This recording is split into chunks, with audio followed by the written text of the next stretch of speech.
Hello everyone, and welcome back to another review. Today we'll be dealing with a game that's dealing with life after surviving the apocalypse. How is that supposed to be relatable at all?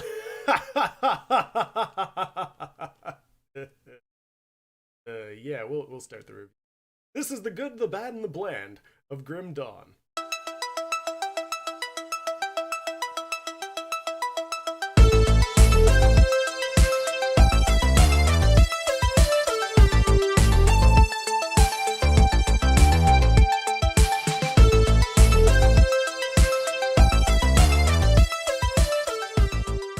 Grim Dawn is an isometric action RPG from the minds over at Crate Entertainment and has the player fighting otherworldly monstrosities in an apocalyptic world while trying to help and save the last few bastions of humanity remaining after whatever started this cataclysmic horde of abominations. But even in the darkest of times, bright spots will shine through. So let's take a look at what Grim Dawn does well.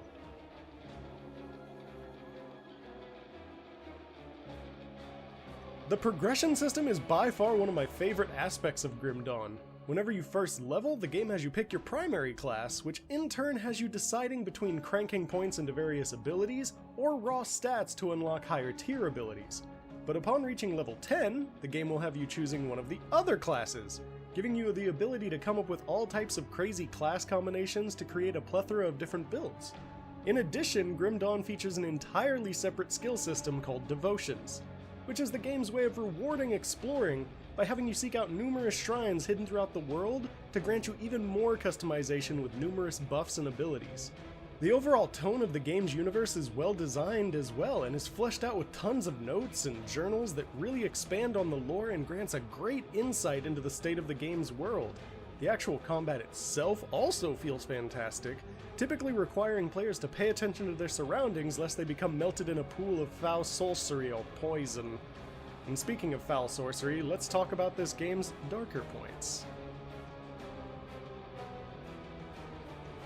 While grinding is fairly typical for most action RPGs, Grim Dawn takes it a step further with its factions, with each faction having its own separate reputation and many item recipes and buffs being locked in the highest tier of those factions' reputation, which typically involves completing their repeatable quests, sending players out into the wilds to complete a myriad of different tasks, but only allowing players to complete a maximum of 5 per play session for any given faction, which usually means a lot of quitting and restarting to keep trying to grind out reputation as quickly as possible.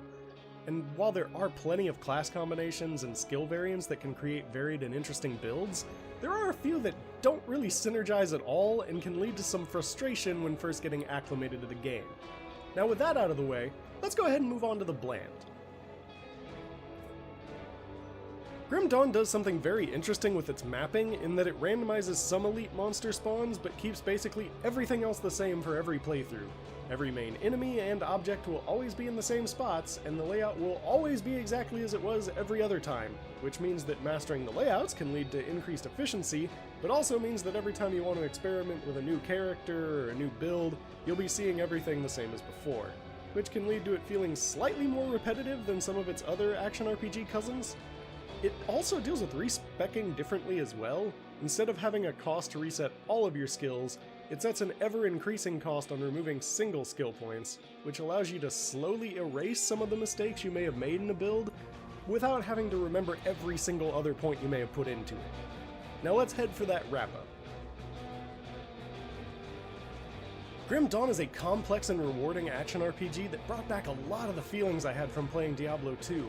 With plenty of combinations to dive into, gear to find, and mechanics to learn to try to optimize my build, and while it can all be overwhelming and can get a bit grindy in the late game, there is a lot of content available before it ever gets to that point, and is lenient enough that you can learn as you go. And I would absolutely recommend anyone who is a fan of the genre to snatch up this game and start slaying some undead. I just want to say thank you for all of you watching, and a special thank you to my patrons for their support in my endeavors.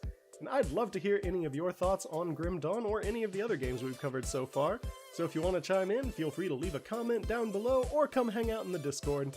I'll be back soon with another review, and until next time, keep gaming.